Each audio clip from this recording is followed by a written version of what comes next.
Blog Talk Radio. Good morning. This is your host, Llorraine Neithardt, and you have reached Venus Unplugged. And what we do at this Blog Talk is we explore the realms of Venus, whether it be love, whether it be the nature of relationships, eros, the connecting factor, both personal love and transpersonal. What we've been working on is the alchemy of relationships. Why are they so magnificent and so difficult? And also, this year of 2016, is going to be quite intense. So if we know that, and of course we don't know before we know, we usually know when we're right in the middle of it, like, oh, that's what this is going to look like. But there's going to be, particularly for mutable signs, which are Pisces and Gemini and Virgo and Sagittarius. So those are the signs that are mutable, and mutable just means they're capable of change. So change isn't really something that they resist, but there's going to be such an acceleration of change that even the mutables will be like, who let the dog out? So whatever is happening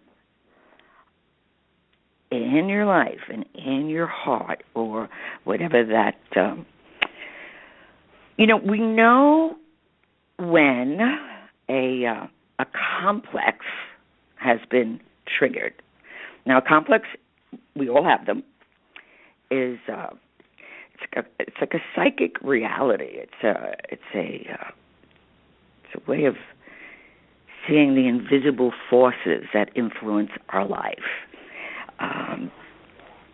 And for those who wish to explore, the way of the unconscious, because we're more unconscious than we are conscious, so guess who's running the show?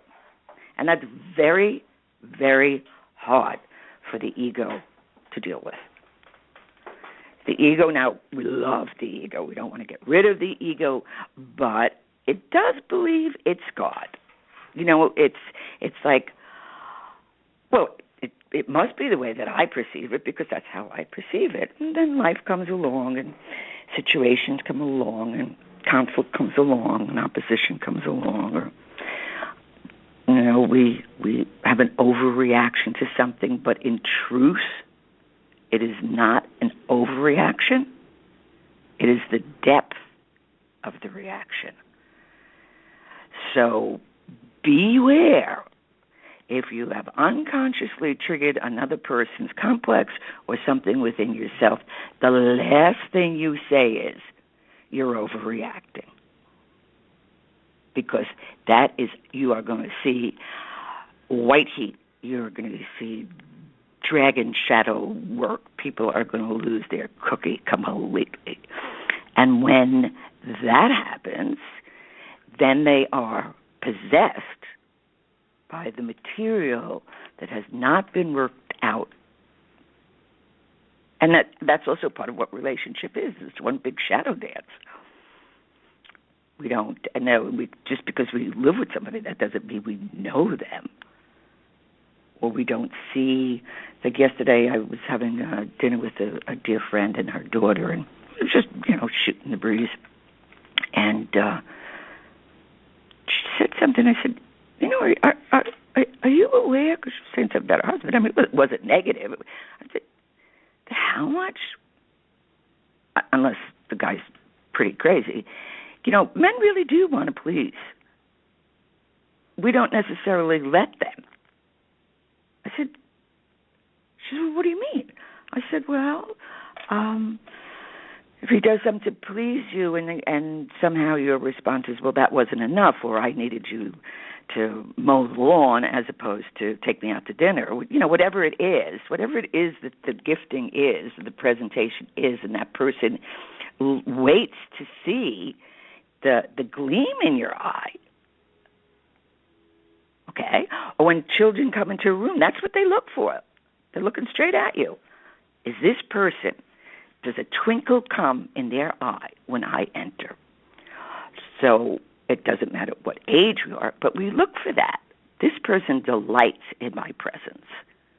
That doesn't mean we're 100% right on anything, but they delight in it. They want to have that exchange. And so I had to explain to this friend. I said, well, see, you were in your domestic dominance role and all these things that needed to get done, and you couldn't take a minute out to see the gift, the presentation. Well, the same thing happened with, little boys when they bring frogs and rocks home, and they're very proud of them, and they're very beautiful, and it was a great adventure in their mind, and they wanted to give it to, mommy or their sister or daddy, or when a cat kills a mouse and drops it on your pillow. It's like, it's love. But instead we eek and we scream. Instead of, let me just take a moment out. Let me just shift gears.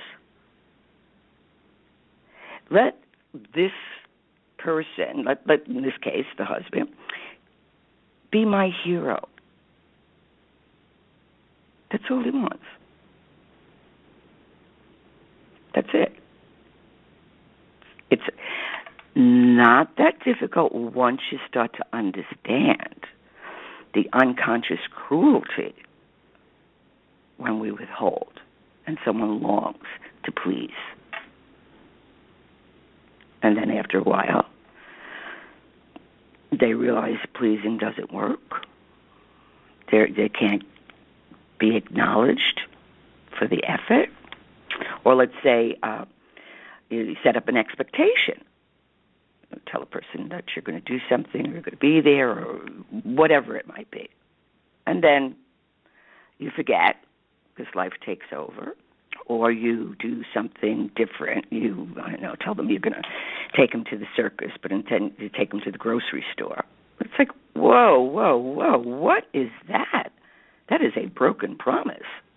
Now, it may seem small, because the first thing, when we act out unconsciously like that, we would like to say, oh, come on, really? Over that? Well, actually, it is over that. Or, the ego defends it, oh, I would never do that. Well, what do you mean you would never do it? You just did it. Because the ego, blue its cotton socks, always wants to be right. It doesn't want to change. It wants to stay. The ego in some ways is like a cyclops, just an eyeball in the middle of the forehead. Can't see both, right? But we know something's up when there is a reaction.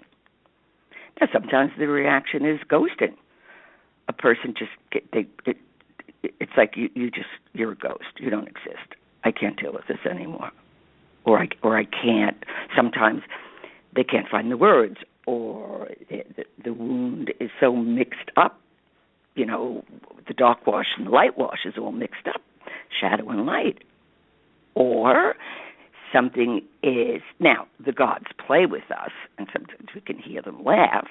Well, they'll set up a situation, knowing full well where the growth spurt needs to happen, and they'll set up a scenario that triggers something you didn't know about yourself.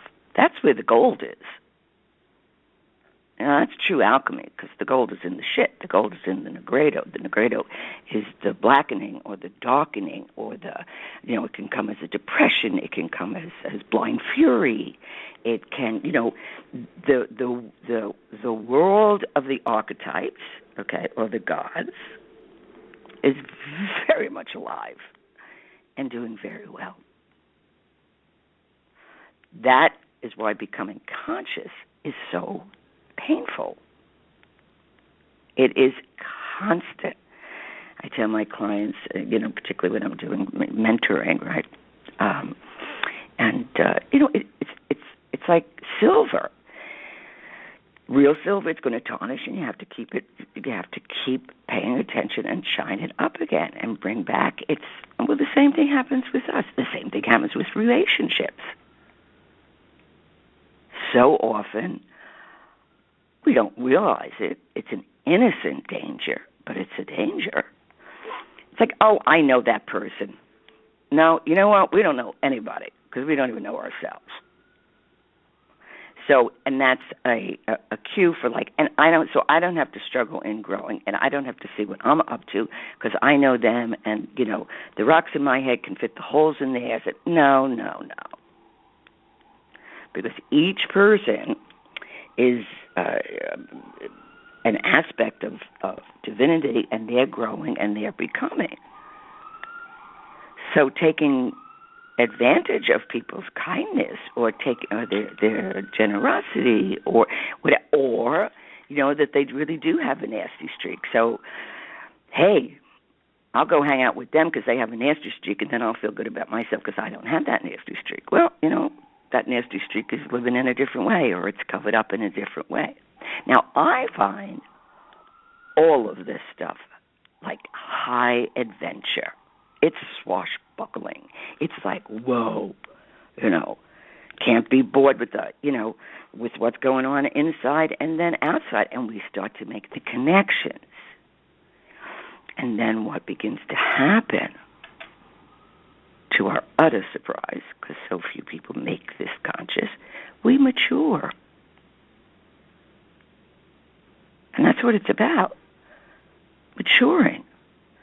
The best part of us. It's like really being able to, wow, this is the best version of me because I also know and include the worst version of me. I don't make excuses for it. I know it's there. And sometimes you got to take it for a walk, or you'll be screaming at New York City, You can get into an argument with somebody at any given moment, and only in New York. The motto is, you see something, you say something. Sometimes we get a little carried away with that one, but you're on the line and somebody wants to get ahead. That is don't ever do that in New York, unless you have a death wish, and then by all means, knock yourself out. So we see it in the culture, and in last week's session we talked about how in the spiritual world we think we're becoming whole and then we're going to ascend. It's just the opposite. We come from the cosmos. We come from eternity. We're de-evolving in order to work it out here and the refinement. And for those that are makers or creative, everyone is creative, whether they're activated by it or not. When we work something and we don't stop and cry at every mistake. Sometimes that mistake is going to take you, say you're writing something and you use the wrong word, and then you look it up in the dictionary of etymology, and then you see the root, and then the root makes another association, and before you know it, you're in deep, but profoundly, or you're struggling. You're struggling with something you don't know the name of, and the second someone says, "Oh yeah, that's not great," or that's when that happens. Now we can say the word, and just because we say the word 1,000 times, that does not mean we understand it. We just know the word. But when we go deeper into that, and it's many ramifications, and it's many evolutions, and it's the depth of its meaning. I mean, that's like the living poetry of the soul. That's Venus transforming us. Because Venus is not about sweetness and light. And it's also being able to witness beauty and be it, being a representation. Because when you shine, most likely you get smacked upside your head from envy. So we need to know, okay, it's going to come at me, but I am not going to fall for it. I'm not going to let this be spoiled. And that's part of the continuous, in a sense, miraculous. They're miracles because we never saw it before. It's like, whoa, look at this. Or if you take an old piece of furniture and You start to rework it or paint it or add some extra filigree on it, and suddenly it becomes something so beautiful. Or like what the Japanese do with something that is old and cracked, they fill it with gold. I mean, that's an incredible exercise. Take something that's cracked and just get some gold filler or gold metallic magic marker and just fill that in. See what happens. And that's a beautiful image for those who think in images of what happens with the gold of transformation. The crack. When something is cracked, it needs more room. It's growing. And when we're growing, we're usually moaning and groaning, or we're spending all our energy not growing. And that's called denial, and that's the immaturity. And no, I don't want to see that. And no, I just want to be right at all costs. Well, the cost is going to be your integrity, or the cost is going to be you're not going to be able to experience the fullness of your capacity for love. Love isn't skinny. You know what I mean? It's huge. It's transformational, but it's a constant surrender because it's a divinity. All people want the divine in their life. Well, and then everything blows up because the divine needs the molecules to be rearranged. Or I just started to notice I'm starting to create this mentoring program, and it really came through, and it's deep in my being, and it was also something I always resisted, because I think there's so many fabulous teachers out there. And then it was like, no, the world's really going to be on its ear, particularly this year, and we've got to give some people some, I call it barefoot boot camp, to help them really work and to get the gold, to mine the gold. But then all things start to happen around, and they could appear as negative, but I know they're not negative. I know it's like, oh, I must be on the right track. Because when you're on the right track, envy comes in its various ways to spoil your connection to the good. So, one of my greatest loves is the shadow, and is the part of us which is so rich in kind of alien possibilities. But when we get in there, we're not going to understand it at first, but we wrestle with it. It's like a story of wrestling with our angels. We've got to get the name of the angel in order to be able to contain the magic or the power. And this is what is particularly happening. There is just a great acceleration, and it's necessary because that's what is slowly but surely going to change the world. One person at a time. It's our greatest contribution. And not just loving indiscriminately or being good indiscriminately, which can be incredibly damaging. There needs to be a balance. There needs to be able to, that doesn't make it right because you're good. And it doesn't make you bad because you don't agree with something. Or it doesn't make you bad because you have a complex and a boo-boo. Now, you need to say, ouch, you just stepped on my boo-boo.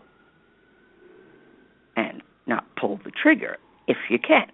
If you pull the trigger, you step back and say, okay, we know we're possessed by a complex when we can't shut the voice up in our head. And we keep on going around and around and around. Write it down. Give it another form. And then when we cool, there's that cooling period. It's like making a sword. First, it's in the fire, and then you mold it, and you sharpen it, and then you put it in cold water. Well, the same thing happens to the soul. the same thing happens to us.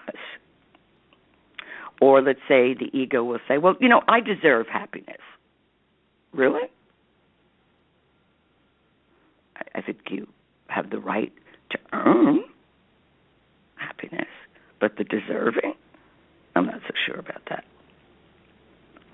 Because we've been given so much. I mean, just the fact that we're alive and we have opportunities, and we can help other people have opportunities, or we can discover things that are not based on deserving. The ego deserves. We work, because that's the gift of consciousness. Or the two things that really, really screw people, is that the deserving one or the entitlement one. That one just sends people to the moon. Well, I'm entitled to this, really? No. We have opportunities, and for that matter, if that's your philosophy, you're entitled, well, so is everybody else. So if your entitlement is trumping their entitlement, you're going to have a fight. Instead of saying, well, what are the right boundaries in this? What is this? And what is this, this gimme. It's going to get you in trouble. So you may win the battle, or you may get what you think you deserve, but then you also deserve the shadow aspect of that. So sometimes one of my favorite stories with Carl Jung was he was being interviewed, and they asked him if he believed in shock treatment. And he said, oh, yeah, yes. And the interviewer's like freaked, like, holy shit, this guy believes in it. He said, no, but I'm not the mechanical kind. It's like, no, it's the human kind. He says, I give a good growl when I know they're coming from a complex. So we can give a good growl, or we can even lose our cookie if we need to. But then we need to come back and sort it out. And if we're giving another person or a situation the absolute power, and we're the victims, that's the tyranny of victimhood. I think children can be victims, and certainly the elderly, but the rest of us, we're all working some stuff out in one form or another. There's a very sweet video on Facebook, and it was a man, and he was got into the car, he's driving the car, his son is in the back, and you hear him say, come on now, and they start reciting, and the son is reciting that, he's grateful for the day, and he's going to school, and the teachers are going to support him, and he's going to, but when he would make a mistake, and he didn't remember it correctly, the father, because at first he'd have this, like, booming voice, come on there, cheer on, all right, we're going to win this. And then the father would whisper in the most loving voice, no, it's this. And I thought, wow. So not only is it that this kid is the love of learning, the respect for life, that he has the right to work and achieve and accomplish, but there's always going to be a whispering voice to correct him, a loving, whispering voice. Now, sometimes we don't hear the love. Somebody said, well, why didn't you tell me? Well, I told you in a sweet way, but now I have to tell you, like, in a nasty but conscious way, or blow up, because obviously you need shock treatment. I mean, unless a person is just habitually angry, and they've got to do the anger diet is what they need to do. And even that's a defense. So you can understand a defense of somebody, but that doesn't mean you have to put up with it. Or so often I hear this, someone will just meet somebody and there's real potential. And then there's the resistance, and one of the partners will say, oh, but I was hurt. Well, welcome to the planet. Who wasn't hurt? But you stayed there in the hurt.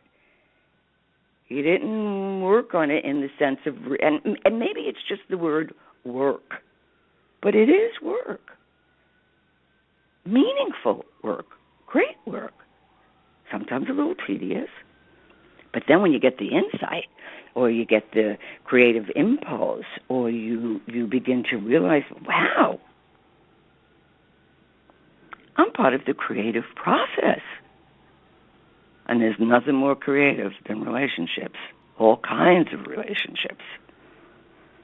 So when we begin to recognize, or just being able to sort the ego from the soul, because the soul is wild. The soul does not care if you are happy. The soul wants to grow and wants to discover and knows that it is here to transform into its true potential, the raw diamond being faceted, all for the glory of the divine. That's what it wants to do.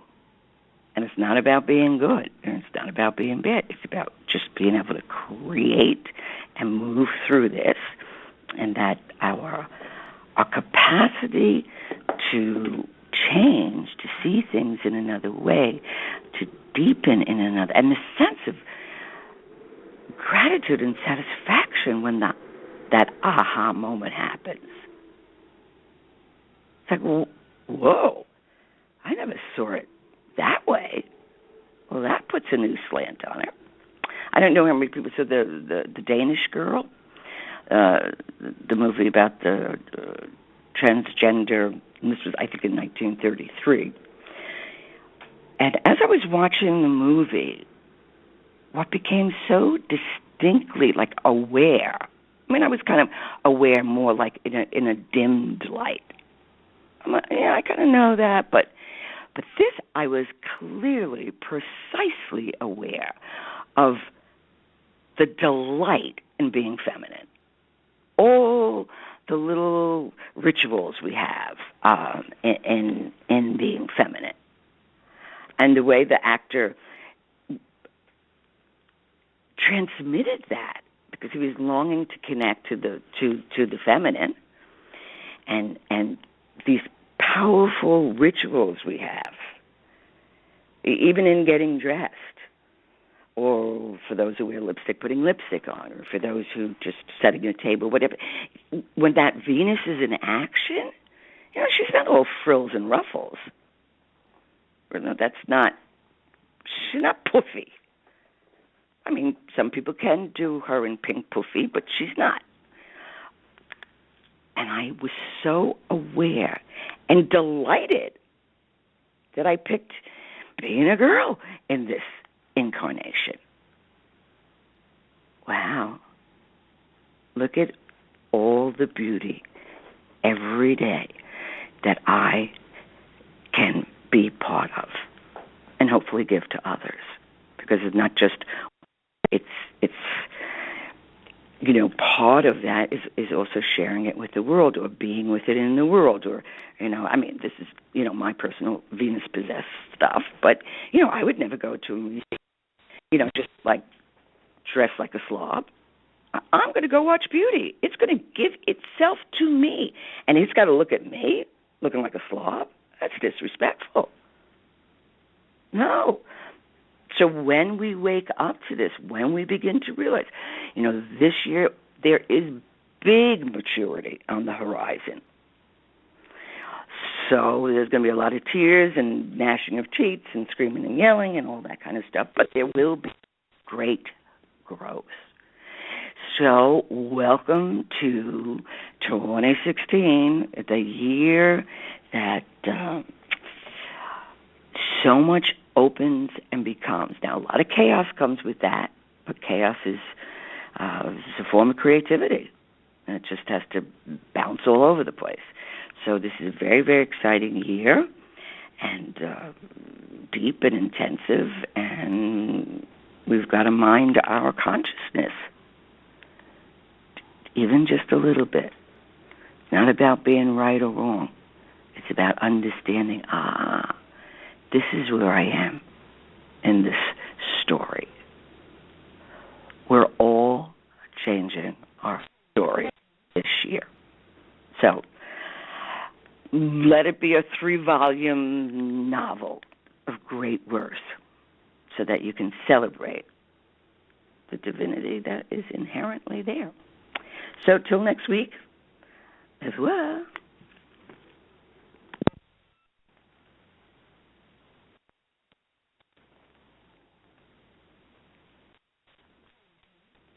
Napa know-how. The Napa guy knows not to judge a man by his car's multicolored paint job or absence of modern gadgetry. Who cares if it's technically old enough to vote and the windows are powered by the strength of your left arm?